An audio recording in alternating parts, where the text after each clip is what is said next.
«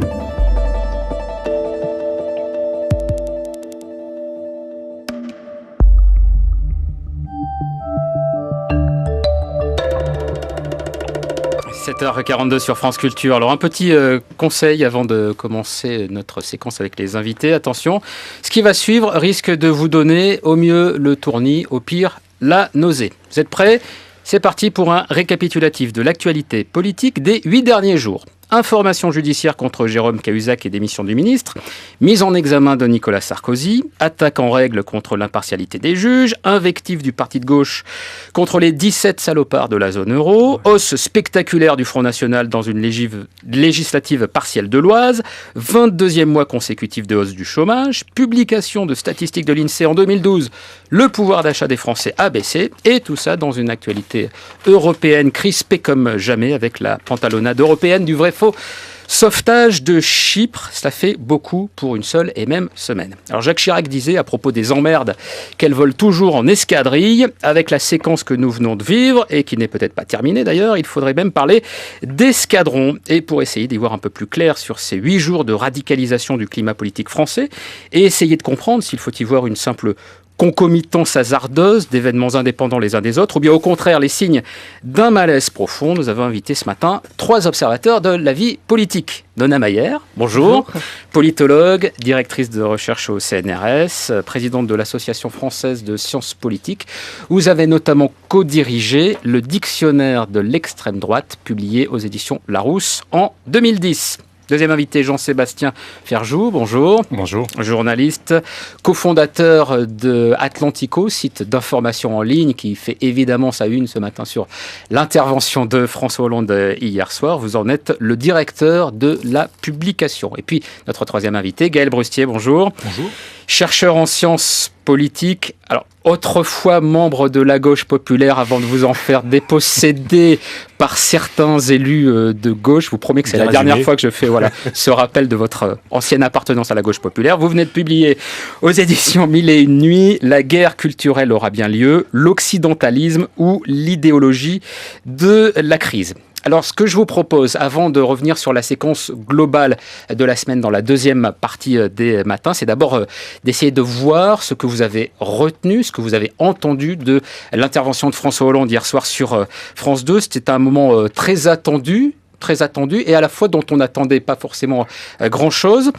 Il y a dans les éditoriaux du matin de la presse, je ne sais pas si vous avez eu l'occasion de lire les journaux, mais un titre qui me semble assez bien résumer ce qu'a été cette prestation hier soir. C'est le titre de l'éditorial de Guillaume Tabar dans le Figaro, qui dit « Un président mécanicien, pas architecte ». Gaël Brustier, est-ce que ça pourrait correspondre et est-ce que ça pourrait résumer ce qui s'est dit hier soir ? Je ne reprendrai pas les mots du Figaro, néanmoins, il y avait il y a un sentiment par rapport à l'intervention du président de la République.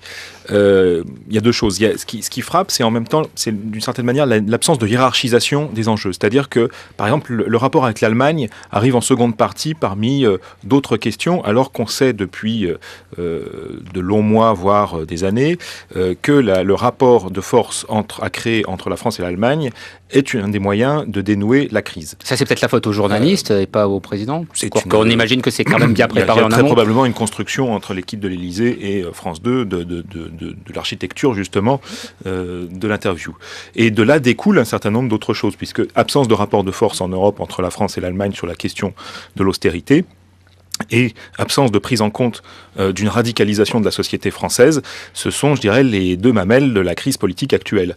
De ce point de vue-là, bien que le président de la République ait annoncé un certain nombre de mesures qu'on peut juger tout à fait positives, la simplification administrative pour les élus locaux ou pour les petits entrepreneurs, ou d'autres choses, ou qu'on approuve ou pas le choc de compétitivité et le choc de simplification, il y a quand même derrière cette réalité-là, c'est-à-dire il y a une espèce d'absence de prise en compte du tragique, d'une certaine manière, qui n'est pas propre au président de la République, mais plus généralement à l'ensemble de la gauche, voire à une grande partie de la classe politique. Donna Mayer, vous êtes d'accord avec cette première analyse, un engrenage de mesures, mais pas de prise en compte globale de la dangerosité, en tout cas du moment important qu'on est en train de vivre ?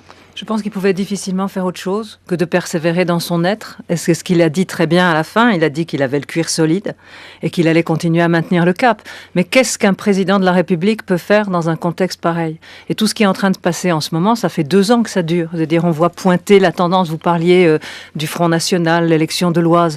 Mais tout ça, ça fait 2 ans que ça se met en place. Les courbes sont là. Simplement, on a une série d'événements déclencheurs en plus, c'est-à-dire l'annonce au même moment de la baisse du pouvoir d'achat et de la hausse du chômage. Qu'est-ce qu'un président de la République peut faire? Si on a une conception un peu plus gaullienne de la fonction, on peut s'attendre aussi à un discours davantage fédérateur, ce qui était pas tellement le cas hier soir. Oui, on pouvait avoir un discours rassembleur. En fait, qu'est-ce qu'on attend dans un contexte de crise? Ça me faisait penser au New Deal, au fond. Franklin Roosevelt. L'idée est que face à un contexte de crise, de récession, il faut trouver un moyen de bouger les lignes. On a l'impression que c'est exactement l'inverse. On n'a jamais eu une telle polarisation de la société française. Et il y a une chose dans les événements de la semaine dernière dont vous n'avez pas parlé, c'est la manif pour tous. Dimanche, là, il s'est vraiment passé quelque chose. Là, on voit clairement qu'au-delà de cette loi, de cette mesure du mariage des gays, c'était l'occasion du peuple de droite de descendre dans la rue. Il a moins l'habitude de descendre dans la rue que le peuple de gauche. Et là, on voit clairement cette polarisation. Et donc, la seule possibilité pour un président de la République, c'est de rassembler, d'avoir un projet comme un New Deal.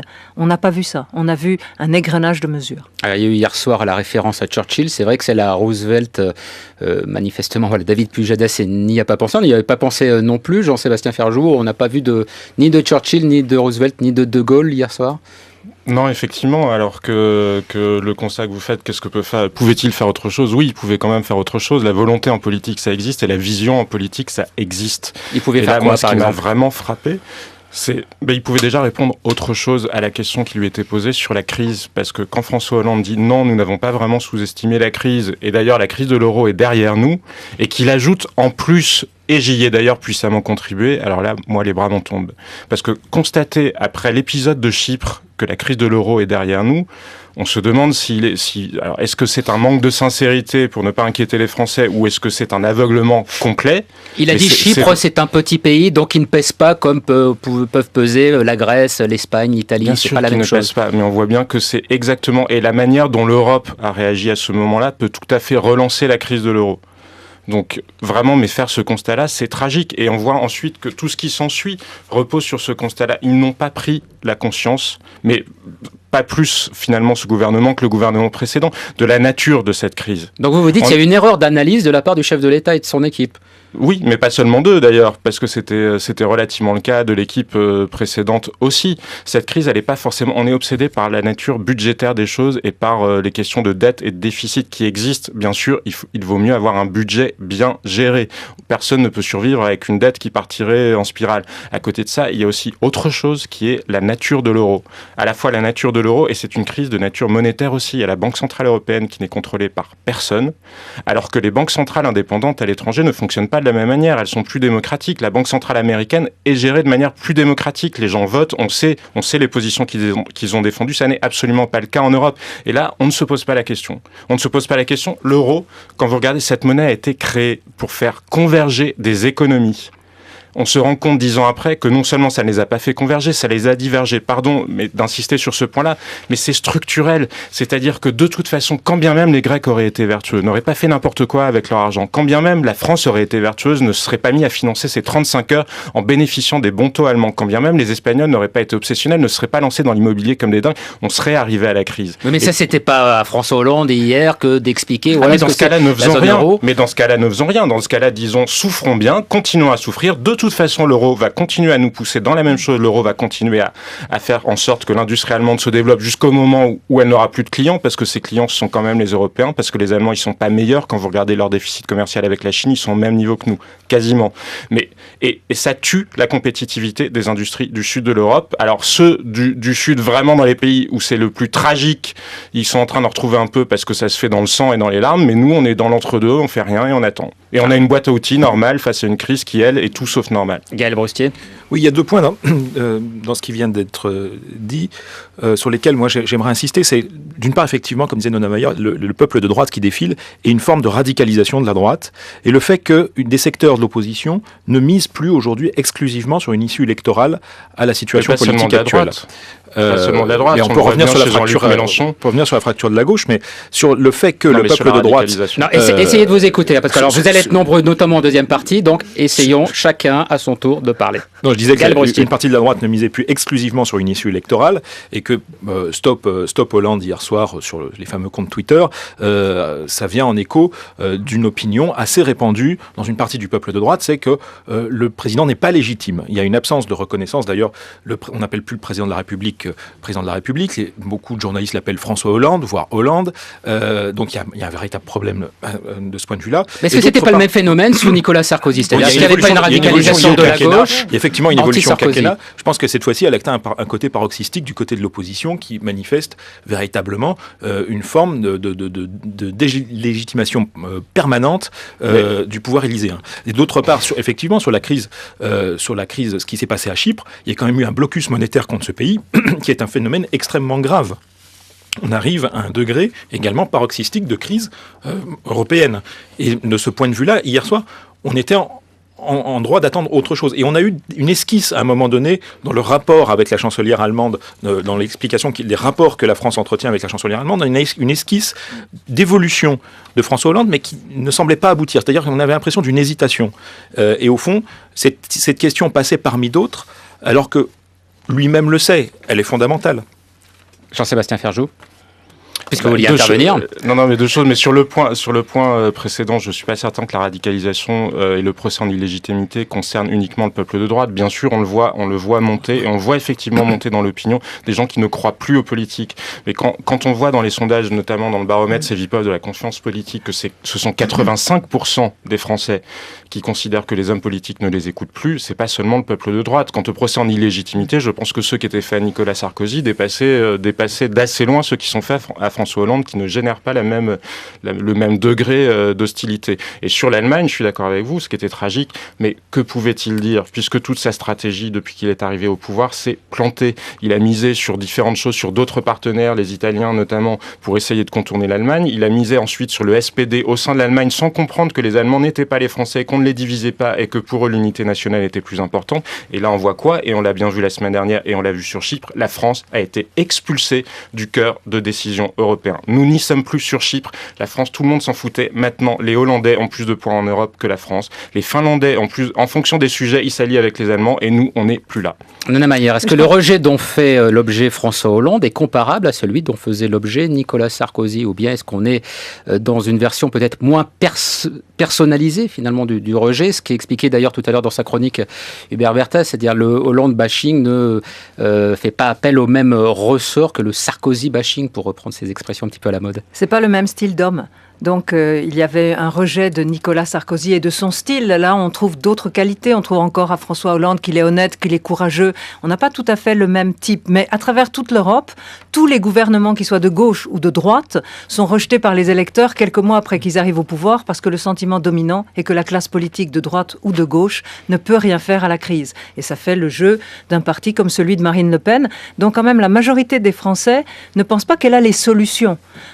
Ne pense pas que son parti est capable de gouverner et d'arriver au pouvoir. Mais ils sont sur la ligne que vous défendiez. Finalement, ras-le-bol de l'euro, ras-le-bol de l'Europe, c'est pas la solution. Ras-le-bol du néolibéralisme. C'est à peu près ça qu'on entendait dans votre discours. Non, oui, mais justement, quand on est très européen, on ne peut que s'inquiéter de la manière dont l'Europe fonctionne. Moi, c'est ça que je vous dis. D'accord. Et quand on entend des gens comme Jacques Attali qui l'expliquent assez clairement en disant on a conçu cette monnaie-là en voyant qu'il y avait un vice de forme. Mais ce vice de forme, on ne pouvait que s'en rendre compte plus loin sur le chemin et ça nous forcerait à passer au fédéralisme. Et on en est là, sauf qu'on ne le fait pas. Et on se heurte à ce paradoxe qui avait été soulevé par cet universitaire américain qui s'appelle Danny Roderick, le paradoxe de la globalisation. On poursuit 3 buts en même temps, on ne peut en avoir que 2 sur les 3. On ne peut pas avoir une zone monétaire commune, la démocratie et la souveraineté nationale. Il faut choisir. Soit on sort de l'euro et la démocratie s'exerce au niveau national, soit on reste dans l'euro et la démocratie doit s'exercer au niveau européen et on doit renoncer à notre souveraineté nationale parce que le problème, c'est que là, on a une politique monétaire qui est géré au niveau européen et des politiques budgétaires qui sont gérées au niveau national sans aucune coordination. Et on peut évidemment, Jean-Sébastien Ferjou, il faut quand même qu'on avance et qu'on passe à la suite de nos rubriques des matins. Mais on avance, je crois, parce que c'est justement un sujet important. Bien sûr que c'est un sujet important. C'est un sujet important, on s'en rend tous compte et on va avoir l'occasion d'en parler puisque vous connaissez bien les matins. J'imagine que vous êtes un auditeur de France Culture. À la suite de notre séquence invitée, assiste-t-on à une radicalisation du débat politique? C'est le sujet que nous allons aborder à présent avec trois observateurs de la vie politique, Nona Mayer, Gaël Brustier et Jean-Sébastien Ferjou. Daniel Salnave et Hubert Bertas sont restés avec nous. Brice Couturier, comme tous les matins, nous a rejoints après avoir veillé, pas trop tard quand même, parce que ça n'était pas si long que ça, l'intervention de François Hollande hier soir sur France 2. Vous avez donc regardé le président de la République, Brice. Et oui, Hervé, je ne sais pas si, comme l'a affirmé hier François Hollande, nous avons tous les éléments pour sortir enfin de la crise. Je n'en suis pas sûr. Le choc simplification, c'est une initiative à saluer. Bien des entrepreneurs, bien des artisans gaspillent en effet une partie de leur temps de travail à remplir des formulaires qui semblent n'avoir d'autre fonction que de justifier l'existence des fonctionnaires qui les rédigent. L'accord emploi introduit certains débuts de flexi-sécurité dans nos relations de travail, mais nous avons encore du chemin à faire. Les contrats d'avenir formeront une nouvelle couche d'emplois aidés qui s'ajouteront à ceux qui existent déjà, ces faux emplois débouchant rarement sur un véritable et solide CDI. Quant aux contrats de génération, ils sont peut-être plus prometteurs, mais ils ne remplaceront pas l'apprentissage qui permet aux jeunes Allemands de connaître un taux d'emploi très supérieur à celui des jeunes Français. En ce qui concerne les promesses de réduction des dépenses, le moins qu'on puisse dire, c'est qu'elles restent à préciser. Pour l'instant, la rigueur, elle prend surtout la forme d'un alourdissement des taxes et des impôts qui fait de la France, avec près de 47% du PIB ratissé par les prélèvements obligatoires, l'un des champions du monde de la catégorie. Mais à trop se focaliser sur la scène politique intérieure, on perd de vue la dimension européenne des problèmes que nous rencontrons. Problèmes économiques et problèmes politiques sont étroitement liés. L'Union européenne, il faut le savoir, est bien partie pour une décennie perdue telle que celle qu'a connue le Japon. La croissance y sera cette année négative. Dans l'ensemble de la zone euro, elle sera de moins 0,3%, avec des situations certes très contrastées. Un retour de la croissance en Allemagne qui a commencé déjà en ce premier trimestre 2013, mais surtout des récessions qui seront très marquées dans les pays du Sud. Comme au Japon, à la fin des années 80, les banques européennes continueront à masquer la dangereuse fragilité de leur bilan. Lorsque celle-ci se transforme en crise systémique comme à Chypre, exemple extrême, les dégâts collatéraux s'avèrent meurtriers. Or, comme au Japon, cette crise bancaire larvée aggrave la situation des finances publiques, car les dettes privées sont épongées par les États. Dans les années 90, le Japon, persuadé que le problème provenait d'une faiblesse de la demande, s'était lancée dans une politique de relance keynésienne. Elle n'a eu pour effet que de rendre insoutenable sa dette publique, sans effet notable sur la croissance. L'UE a échappé, elle, à cette tentation qui a pris un moment la forme des eurobonds et de l'ajout d'une dette européenne à la dette des États. Au contraire, Bruxelles, on le sait, a imposé au gouvernement des plans de retour à l'équilibre en échange de l'aide européenne. Mais qu'ils prennent ces plans de retour la forme de coupes dans les dépenses comme en Espagne ou d'un alourdissement des impôts comme en Italie ou en France, ces tours de vis pèsent sur la croissance en rendant plus compliqué encore l'horizon d'un retour à l'équilibre. Enfin, comme le Japon, l'Europe connaît un grave problème démographique qui fait de la question des retraites une véritable bombe à retardement. Mais la différence entre le Japon des 2 décennies perdues et l'Union européenne d'aujourd'hui, c'est que Tokyo n'a jamais eu à affronter un chômage de masse tel que celui qui frappe aujourd'hui les pays du sud de l'Europe. Or, cette situation est socialement intolérable. Elle s'est déjà traduite en Italie par la victoire des bouffons sur les technocrates. Dans toute l'Europe, y compris dans les pays du Nord, moins touchés par la crise mais exaspérés à l'idée de devoir payer pour les autres, le populisme anti-européen est en plein essor. Chez nous aussi, en France, une véritable course à l'échalote est engagée entre les 2 extrêmes de l'échiquier politique pour se disputer la partie la plus exaspérée de l'électorat. Une propagande qui mêle les thèmes de la critique sociale, les banquiers affament le peuple, l'intérêt du capital est de fermer les usines, etc., et la critique nationale. Les élites sont cosmopolites, elles manquent d'esprit national, les étrangers détournent l'argent de la solidarité nationale, etc., etc. Ce mélange constitue, on le sait d'expérience, un bien dangereux cocktail. Mais s'il finit par provoquer une explosion quelque part, les dirigeants européens n'auront qu'à s'en prendre à leur propre incapacité à indiquer une sortie de crise concertée.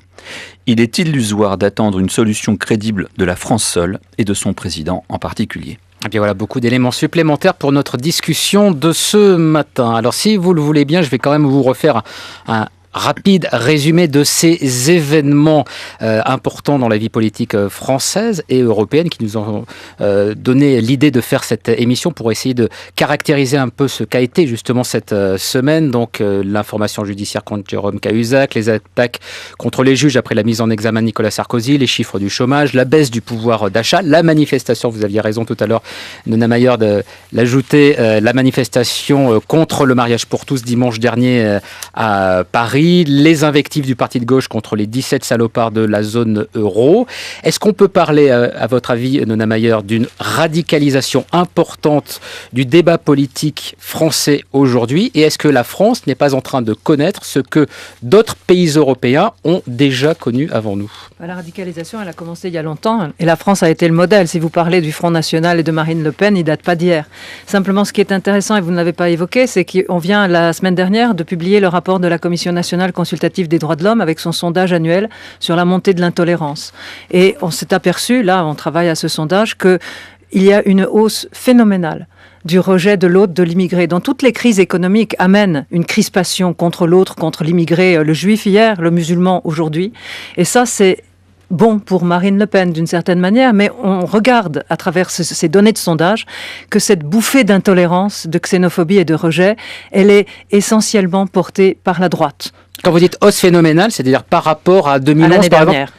Et ça dure depuis 2 ans. En fait, on a un baromètre qui remonte aux années 90. Et normalement, dans toutes les démocraties occidentales, depuis les années 90, le renouvellement générationnel et la hausse du niveau d'instruction font qu'il y avait une acceptation progressive de l'autre. Depuis 2 ans, ces chiffres se sont inversés. Depuis 2 ans, on a une montée de l'intolérance. Et ça, effectivement, c'est porteur à terme d'une plus grande radicalisation encore de la scène politique française et d'une progression de Marine Le Pen et de son parti qui reste, quels que soient les changements cosmétiques apportés à son programme, un parti axé sur la préférence nationale. Sinon, on parlait de populisme tout à l'heure, il y a quand même une très jolie rhétorique chez Marine Le Pen quand elle parle de François Hollande, sa réaction, petit costume du gouverneur de province de l'Union européenne, hyper austérité, sur les rails du néolibéralisme et frontières, elle a en plus l'art de le dire. Oui, il n'y a pas que d'ailleurs au Front National qu'on a ce genre de propos, puisque le député de Paris, Pascal Cherki, l'autre jour disait à propos de François Hollande qu'il ne pouvait pas se comporter comme un simple conseiller général, qu'il fallait avoir une dimension nationale. Donc on est aussi un peu dans cette même forme de rhétorique. Il y a eu une accélération cette semaine, à votre avis, Gaël Brustier. C'est-à-dire, il y avait un certain nombre d'indices, surpris de rien, mais le fait que ça se passe comme ça sur un temps aussi court, ça veut dire quelque chose de plus? C'est vrai que le week-end dernier a été assez spectaculaire pour les 3 événements qu'on a cités, la manifestation pour tous, les propos de Jean-Luc Mélenchon à l'égard du gouvernement et des sociodémocrates et de Moscovici, et puis la réplique totalement en utilisant la bombe atomique rhétorique qu'est l'accusation d'antisémitisme, et puis la fameuse partielle de l'Oise. Mais Nona Mayer disait très justement que tout ça vient de loin. Finalement, l'idéologie de la crise et la peur du déclin, elle n'a pas surgi, elle atteint des degrés véritablement des sommets en ce moment, parce que la crise économique et que la situation sociale est délétère et que beaucoup de nos concitoyens sont pris à la gorge tout simplement financièrement, non plus à la fin du mois mais à la moitié du mois. Donc la situation les choses s'accélèrent. Néanmoins, cette idéologie de la crise, cette peur du déclin, elle vient de loin. Elle a mené à un grand nombre d'évolutions des partis de droite ou des partis de gauche même ou des partis d'extrême droite depuis 10, 20, 30 ou même, si on veut aller très loin, 40 ans.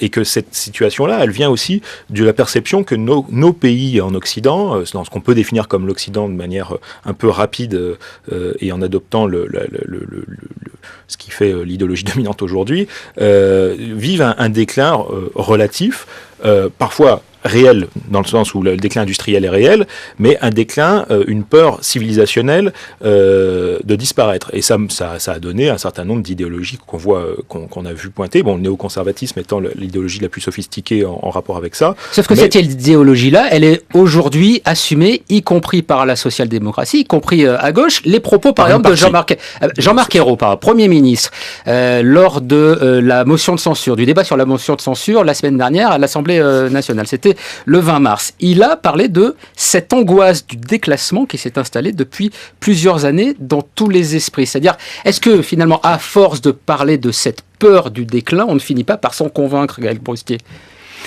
C'est toujours un rapport très compliqué entre la réalité quasi physique des choses et puis le fait, l'influence du discours et de la construction et de la participation de chacun à la construction d'un discours collectif sur la question.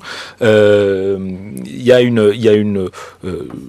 des formes effectivement très sophistiquées d'idéologie décliniste, on va dire, et puis dans le sens commun, cette idéologie-là a imprégné parce qu'aussi, et on le voit très bien dans la géographie sociale de la baisse de popularité de François Hollande, c'est-à-dire que toute la France industrielle du Nord-Est, par exemple, est le terrain de la plus grande défiance à l'égard du président de la République. Mais comme hier, elle l'était, elle a été la première à voir Nicolas Sarkozy chuter dès la fin 2007, même très rapidement en fait après son élection, et que il y a effectivement une interaction curieuse entre cette espèce de peur du déclin civilisationnel et puis la réalité, c'est-à-dire le déclin industriel pour le coup. Jean-Sébastien Ferjou. Et le déclin n'est pas que industriel, ça fait 30 ans, 40 ans qu'on ne pense plus, on ne pense plus le monde, on ne pense plus notre modèle, on ne pense plus le vivre ensemble, et après il y a différentes manières de voir les choses. Alors la réalité, elle est là, elle est devant nous, et quand vous citiez les sondages tout à l'heure, Madame Mayer, sur la montée de l'intolérance ou de la xénophobie, c'est une manière de voir les choses, parce que bien sûr il y a de ça.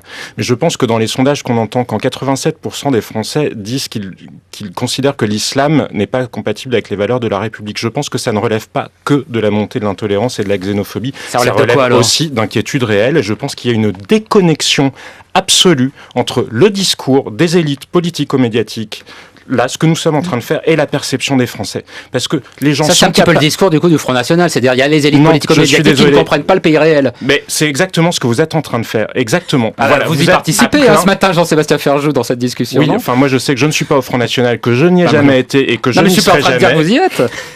Et que ce discours, mais précisément, vous êtes le profil même de ceux qui créent cette situation. Parce que de toute façon, il y a une intimidation qui pèse sur le discours public, qui fait que dès que vous osez pointer du doigt, poser une question sur les tensions créées par l'immigration, mais qui peut douter que ça en crée? Je ne vous dis pas à l'inverse qu'il n'y a pas non plus de bénéfices. De toute façon, c'est un fait. Donc, il est là, ça ne sert à rien. On ne va pas tirer sur les gens qui arrivent sur des bateaux. C'est un fait. Sachons aussi entendre les inquiétudes des Français.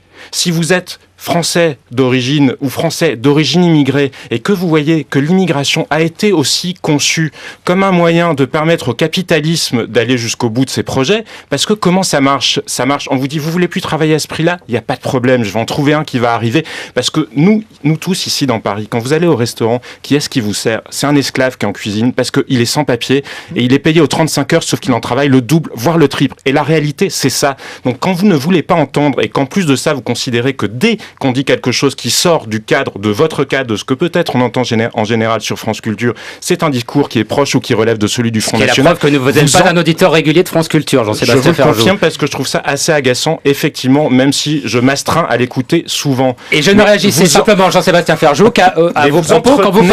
Quand vous parlez d'élite politico-médiatique, je suis désolé, les mots ont aussi un sens, des mots qui sont utilisés. Mais j'en fais partie. Voilà, mais on a un problème on en fait tous partie dans ce cas-là, non ? Oui, on a un problème avec les décideurs, on a un problème avec la technostructure. On est dans un monde où là, si François Hollande décidait demain de faire une réforme d'ampleur, vous savez ce qui va se passer ? Il va arriver, il va parler à son directeur de cabinet, il va parler au directeur du Trésor qui va lui dire « Oui, monsieur le Président, mais non ». Et quand vous êtes un ministre, si vous étiez nommé demain à Bercy, ou quand Arnaud Montebourg arrive à Bercy, vous croyez qu'il se passe quoi ? Il en face de lui un inspecteur des finances qui lui dit « Monsieur Montebourg, oui, Mais non. Donc de toute façon, on est dans une crise du politique absolue et on a malheureusement en Europe une génération d'hommes politiques qui ne sont pas à la hauteur des enjeux. Alors après, ça fait effectivement le jeu des Marine Le Pen, des BP Grillo, des Jean-Luc Mélenchon ou de je ne sais qui. Je ne vous dis pas que ces gens-là, dans la représentation qu'ils en font, sont bien. Je vous dis qu'il faut entendre l'inquiétude de ce que vous appelez les populismes, parce que parfois, ça n'est jamais que des constats de bon sens. Voilà, vous aurez remarqué que je n'ai pas utilisé le mot de populisme, Jean-Sébastien Ferjou. On va écouter peut-être Nona Mayer. En tout cas, effectivement, il y a une crise des politiques, elle est assez incontestable, encore que, on peut tout contester. Cette crise du politique, comment est-ce que vous la caractériseriez, vous, Nona Mayer ? La perte de la confiance dans la capacité du politique à agir sur l'économie. Mais je voudrais revenir sur ce qui vient d'être dit. Effectivement, si on se promène dans les banlieues défavorisées, si on va, on vient de faire une grande enquête sur les populations précaires en France. C'est pas les sondages. On est allé voir des populations qui sont en charge par les services sociaux ou par des associations caritatives. Et là aussi, il y a une énorme peur du lendemain. Et même là, il y a un rejet de l'autre. Ce que je veux dire, c'est qu'en période de crise, c'est pas uniquement le discours des élites, la différence avec le peuple. Là, on trouve des personnes qui sont en vraie situation de précarité, de déclassement, qui n'ont à peine le RSA pour survivre. Et même là, on avait un univers complètement éclaté dans lequel la tentation était de rejeter sur l'autre, chacun son bouc émissaire. Donc la situation est un peu plus compliquée. Ah, mais elle est compliquée, effectivement. Mais cela dit, juste parce que vous parliez des quartiers défavorisés, il y a une chose qu'on oublie souvent dans le discours français, c'est qu'on parle des banlieues comme des territoires abandonnés de la République. Quand vous regardez, il y a des géographes comme Christophe Gully ou des sociologues qui ont fait des études. Une banlieue où ne vivent que des Blancs, parce qu'on ne sait plus comment parler, à Vierzon par exemple, ou à côté de Clermont-Ferrand, il y a beaucoup moins d'investissement public que dans n'importe quel quartier de Seine-Saint-Denis. Et c'est aussi cette réalité-là que dont les gens se rendent compte. Après, je vous dis, effectivement, il y a des quartiers et des gens immigrés ou non, qui sont victimes de discrimination terrible. Je conteste pas ça, je vous dis juste, sachant entendre les inquiétudes, où qu'elles soient, et pas seulement chez ceux qui sont perçus comme les victimes évidentes, mais aussi chez ceux qui parfois sont assimilés à des dominants, alors que de fait, ils sont très loin de l'être. Gaël Brustier, la gauche, elle sait les entendre, ces inquiétudes, et elle réfléchit à la manière d'y répondre. Vaste débat. La gauche, je sais pas... Bon, d'une part, il y a une redécouverte... La gauche est au pouvoir, donc c'est un petit peu à elle aujourd'hui qu'on attend des solutions. Effectivement. Non, le problème, c'est que la gauche a fini par commencer une esquisse de prise de conscience qu'elle avait perdu une partie des classes populaires. Et que ça, c'est une découverte pour elle. Ça fait quelques années qu'on avait lancé le débat. Alors, tout n'est pas aussi simple. Néanmoins, on voit quand même que, on se souvient des fameux scores de Lionel Jospin il y a 10 ans à l'élection présidentielle, où 11% des ouvriers et 12% des employés avaient voté pour lui. Et il y a une rétractation de la gauche au sens organique, dans les centres, dans les métropoles, dans ce qu'on appelle, Mathieu Vieira appelle les idéopoles, c'est-à-dire les grandes métropoles post-industrielles qui sont connectées à la globalisation, on va dire, pour aller vite. Et ce décalage entre la sociologie qui porte la gauche et, on va dire, l'évolution sociologique du pays, ça provoque aussi une situation assez détonnante. C'est-à-dire que vous avez une grande partie du pays, on parlait de la France industrielle, mais il n'y a pas qu'elle, mais les fameuses zones périurbaines, certaines zones rurales, certaines villes qui sont placées des marges de l'ère urbaine parisienne, sont effectivement le terrain privilégié, soit d'une radicalisation de l'UMP, soit de percée du Front National dans des contextes qui sont soit de forte abstention, soit de faible abstention sur d'autres élections. Donc il y a une prise de conscience, oui et non, c'est-à-dire que on n'a pas l'impression, par exemple, après les partiels de l'Oise, qu'il y a une véritable prise de conscience de l'appareil du Parti socialiste, de la situation électorale dans laquelle il se trouve. Il y a même une forte dénégation. Voire, quand on leur met une note sous le nez pour un certain nombre de responsables, vous leur prouvez par A plus B, je fais référence à la note de Joël Gombin qu'il avait fait sur son blog, relative à ce second tour de la partielle de l'Oise, qui est particulièrement préoccupant d'un point de vue démocratique. Vous avez un certain nombre de responsables socialistes et de la direction du Parti socialiste qui vous répondent non.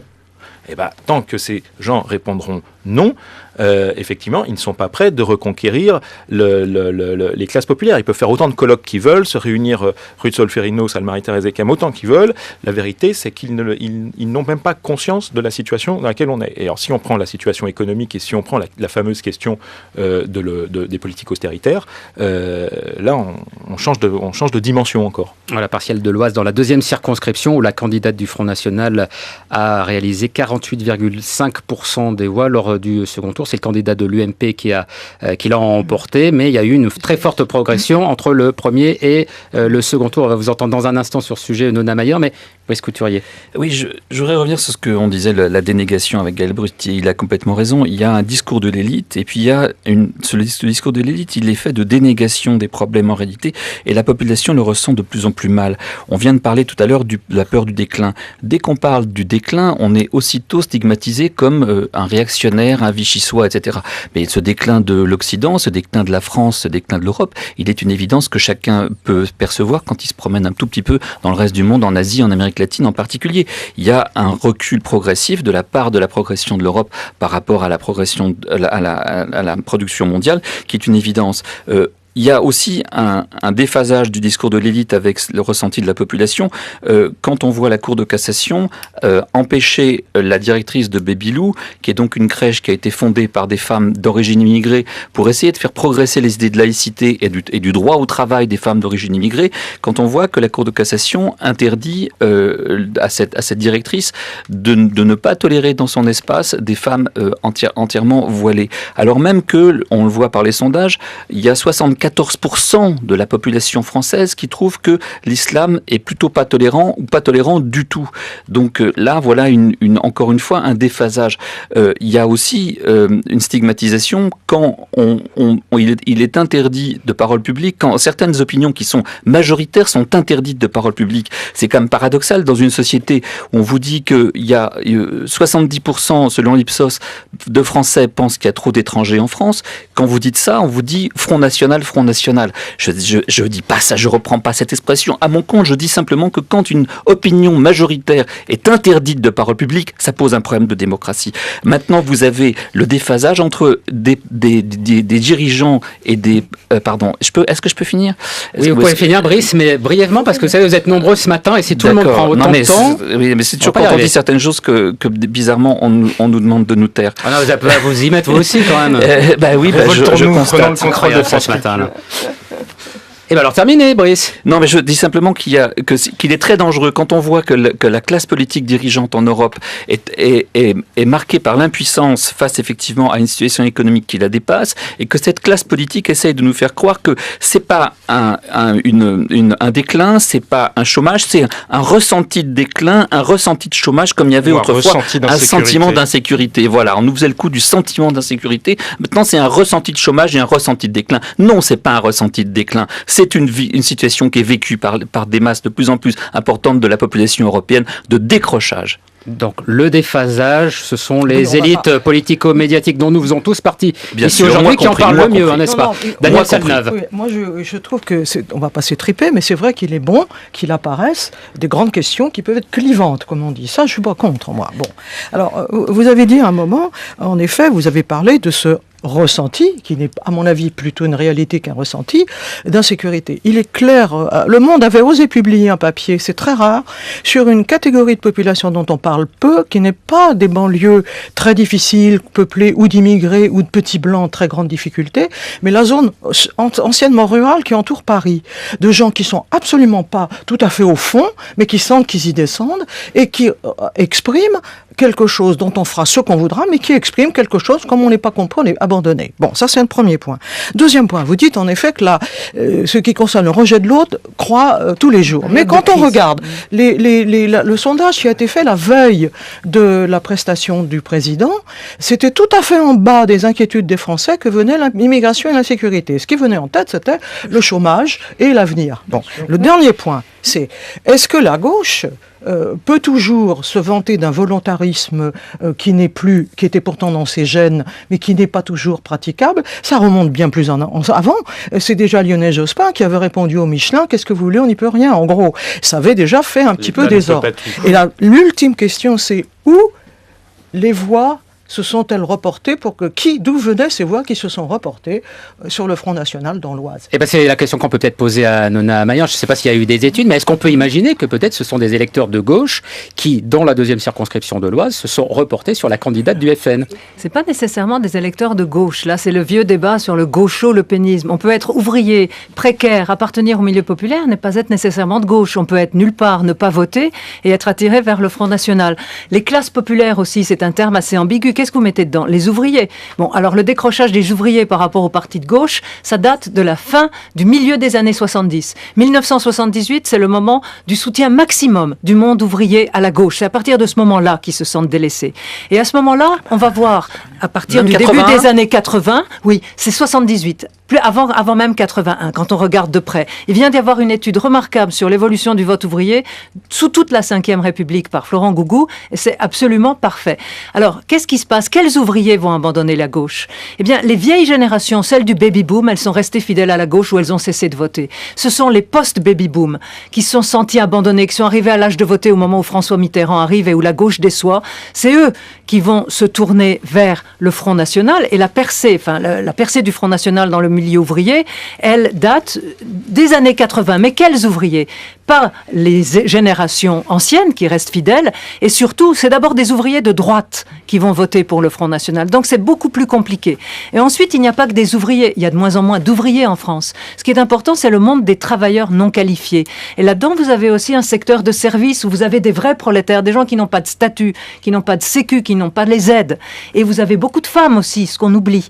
Et ce qui était très intéressant, et je n'ai pas des données exactes sur ce qui s'est passé dans l'Oise, mais sur ce qui s'est passé à la dernière élection présidentielle, oui. Et ce qui a fait le succès de Marine Le Pen, c'est qu'elle a obtenu d'une part un vote très fort dans le monde ouvrier masculin à 80%, au moins quand ils sont inscrits, quand ils vont voter, donc c'est vraiment pas la majorité des ouvriers, et ensuite dans le milieu des femmes employées de service, genre caissières. Et là, pour la première fois, il y a eu un effet Marine Le Pen, et les femmes employées se sont mises à voter pour Marine Le Pen. Donc c'est ça qui est en train de se transformer sous nos yeux. Hubert Bertas. Oui, moi je voudrais constater qu'on dérive en disant des choses justes et des choses intéressantes, et nous faire constater qu'on est parti du discours du président, qu'on est parti de la semaine, qu'ensuite on a abordé la question de l'islam, qu'on a abordé ensuite, et c'est au fond la même question, le déphasage du discours et de la réalité, et Brice nous parlait de questions interdites. Et j'étais absolument pas choqué par ce qu'il disait à propos de ce dont il parlait. Est-ce qu'il n'y a pas également une énorme question interdite sur laquelle on attendait le président hier et qu'il a à peine esquissé? Une énorme question qui date depuis 2005. Et là, je vais renvoyer Brice à ce qu'il dit. Quand vous avez une opinion majoritaire qui est interdite, ça vous pose un problème de démocratie. C'est la question du fonctionnement de l'Europe. Est-ce que vraiment, il était absolument impossible hier soir au président d'émettre des objections? Oui, c'était absolument interdit, parce qu'on aurait dit qu'il cassait le couple franco-allemand, parce qu'il est impossible d'émettre une objection sur l'Europe sans être traité de populiste et d'anti-européen. Et là, nous avons un problème majeur et massif, et qui, à mon avis, englobe tous ceux dont vous avez parlé avec justesse. Alors, sur cette question européenne, comme je suis malgré tout gentil, Jean-Sébastien Ferjou, forcément, je pas vous donne la étonnant, parole. Non, c'est bien. Je ne vous mets pas en cause personnellement. Non, mais effectivement, bien sûr, il y a un problème de démocratie en Europe, mais comme je le disais tout à l'heure, on poursuit des buts qui ne sont pas compatibles entre eux. Et au-delà de ça, le projet européen a été construit par des gens qui savaient où ils allaient. On sait que c'est un projet de nature fédérale. Alors après, on peut mettre les mots qu'on veut. La semaine dernière, François Bayrou disait qu'il préférait appeler ça coopérative. Appelons-le comme on veut, de toute façon. Au bout du bout, il s'agit de où est-ce qu'on renonce à une part de notre souveraineté nationale. Mais de toute façon, on y renonce dans les faits. Parce que là, on n'en a pas de souveraineté nationale. Parce que là, de toute façon, quand vous ne gérez plus votre monnaie et que vous êtes dépendant des marchés, vous l'avez déjà plus. Donc ça ne sert à rien de, comme le Front National, par exemple, le fait, de s'accrocher à uniquement des symboles. Mais cette question, effectivement, ce qui était frappant hier, François Hollande ne se pose pas la question, manifestement, de que doit-on faire avec Angela Merkel. Mais la question, il s'agit pas, on va pas aller bombarder l'Allemagne. Il l'esquisse, il le dit, il a même à un moment une phrase assez forte. Mais oui, il dit on est dans une relation de tension dynamique ou quelque chose de cet ordre. On parle d'ensemble fédéral, d'ensemble. Est-ce que oui ou non, dans un ensemble démocratique, on peut exprimer son désaccord sans être accusé d'antisémitisme? l'antipatriotisme. Est-ce qu'on peut ne pas aimer Nicolas Sarkozy et être français, et ne pas aimer François Hollande et ne pas être français? Or, il est interdit de ne pas aimer Angela Merkel et d'être européen. Non, mais absolument. Et cette question-là, on ne se la pose pas, mais on ne se la pose pas en ne regardant pas nos responsabilités à nous, parce qu'il ne s'agit pas juste de pointer du doigt les Allemands ou Madame Merkel ou les erreurs politiques qu'on lui prête. Il s'agit de se dire, de toute façon, nous vivons ensemble. Donc, comment faisons-nous pour trouver un terrain d'entente? Est-ce que quand François Hollande va à Bruxelles et qu'il explique que la France est le meilleur élève budgétaire européen, vous croyez que c'est la meilleure chose à dire aux Allemands? Il y a un moment, il faut qu'on se regarde. Alors après, je ne vous dis pas que le gouvernement précédent avait trouvé le meilleur moyen de gérer l'Allemagne non plus. Il me semble peut-être que les Allemands, étant très attachés à la rigueur, il se trouve que c'est eux qui payent. Donc il se trouve que c'est eux qui ont le pouvoir et qui sont du côté du manche en ce moment. Mais essayons d'entendre ça, essayons de leur dire, oui, nous sommes capables de faire des réformes structurelles. Bénéficient, hein. Oui, aussi, mais je suis d'accord avec vous, c'est eux qui bénéficient aussi. Mais essayons de trouver une parole qu'ils puissent entendre plutôt que de rentrer dans un clash. La parole peut être une parole de contradiction. Mais bien sûr, je suis d'accord avec. Cette parole de contradiction est-elle interdite? Mais on peut leur dire, nous ne sommes pas d'accord, mais pour trouver un terrain d'entente, essayer de donner des gages, tout comme eux peuvent nous en donner. Et juste un point pour finir, parce que vous disiez, peut-on imaginer qu'il y ait des électeurs de gauche qui se reportent sur le Front National? La réponse est évidemment oui. Aux dernières législatives, pour le coup, les études existent. Il y a eu plus de reports de voix de la gauche vers le Front National, dans le cas après, dans les triangulaires, que l'inverse, que de reports de la droite vers... alors c'était à peu près du même ordre, mais un peu plus de reports de la gauche. Donc bien sûr que des électeurs de gauche se reportent vers le Front National, personne ne peut en douter. Je trouve que ce matin, on se pose quand même beaucoup de questions qu'on n'a pas le droit de se poser. Donc c'est peut-être déjà un progrès alors. Gaël Brustier. Oui, j'essaierai de faire une synthèse très hollandienne avec Brice Couturier sur le rapport entre la situation personnelle et la question du déclin.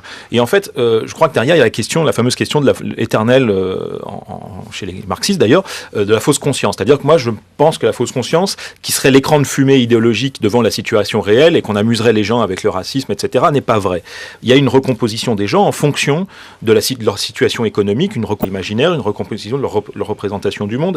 Mais il faut reconnaître une chose, c'est que de manière sophistiquée ou dégradée, depuis 40 ans, les pays d'Europe occidentale ou les États-Unis ont très mal vécu l'émergence ou la réémergence de puissances qui ne sont pas nouvelles. La Chine, si on rapporte la proportion du PIB chinois aujourd'hui, elle est estimée, je crois, au XVIIe siècle. On est dans les mêmes proportions. Simplement, à échelle humaine, on a effectivement un sentiment du déclin d'autant plus fort que on a recomposé le monde.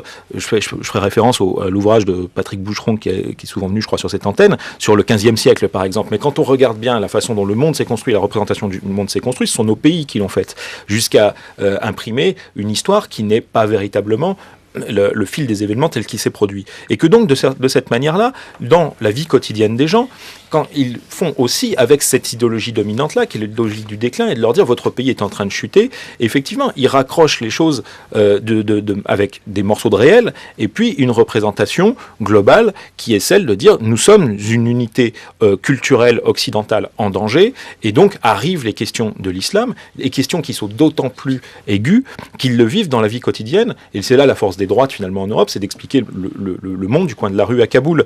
Et Sarkozy, dans le second tour, dans le débat qu'il a avec l'actuel président de la République, très intéressant de voir comment il fait le lien entre la laïcité, le halal dans les cantines, les horaires réservés dans les piscines, et puis comment il arrive petit à petit aux mains coupées des petites filles en Afghanistan.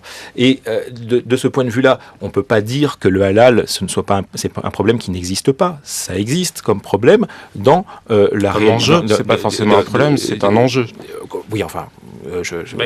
oui, mais c'est ressenti comme un problème. Enfin, c'est un enjeu, c'est un problème. Enfin bon, c'est une question. Voilà. Et il fait le lien avec une vision civilisationnelle, de mon point de vue, beaucoup plus contestable, sur la mise en danger d'une unité culturelle occidentale qui, de mon point de vue, moi, est très relative et est une vraie construction. Daniel Salnave, est-ce que le danger, c'est justement pas de faire des liens entre autant d'événements et de sujets qui ne mériteraient peut-être pas d'être à ce point associés? La question que posait Hubert tout à l'heure, Hubert Huertas, est très importante. C'est-à-dire qu'il faut absolument qu'au moins, nous ne sentions pas dans un état d'autocensure, quand nous sommes ou dans les médias, ou journalistes, ou observateurs, qui c'est d'écrire et d'y voir clair sur les situations. Il me semble que vous avez pointé quelque chose en disant que l'abandon de la souveraineté nationale était nécessaire à cette construction et qu'en même temps, de toute façon, en fait, c'était déjà fait, avez-vous dit, quand on est soumis au marché et que nos décisions donc nous échappent. Ça, c'est ce que disait Jean-Sébastien Ferjou. Vous savez ce que dit Jean-Sébastien Ferjou. Mais ce qui est ressenti parfois et que je crois très intéressant, c'est que on ne prend pas les choses par le bon bout. Au lieu de les prendre par cet abandon, j'allais dire, ciblé, encadré de souveraineté nationale, se confond dans l'esprit de beaucoup de Français avec le fait que, je pense à l'enseignement de l'histoire ou de la géographie pour l'instant, qui a été profondément bouleversé depuis 15 ans. Je suis en train de chercher des choses là-dessus. Elles sont assez effrayantes parce que la France comme unité n'apparaît plus. Alors, c'est pas une question de souveraineté nationale dans la question de l'Europe. On peut continuer de penser qu'elle existe comme cadre géographique et même comme cadre historique. Si vous regardez les programmes d'histoire et de géographie, je vous assure que vous aurez froid dans le dos. La France est définie dans un manuel de géographie comme l'espace qui réunit l'Europe du Nord à l'Europe méditerranéenne. Non, la France n'est pas l'espace qui réunit l'Europe du Nord à Nous sommes de donner une identité à l'Europe, tout comme nous sommes incapables de donner une identité à la France.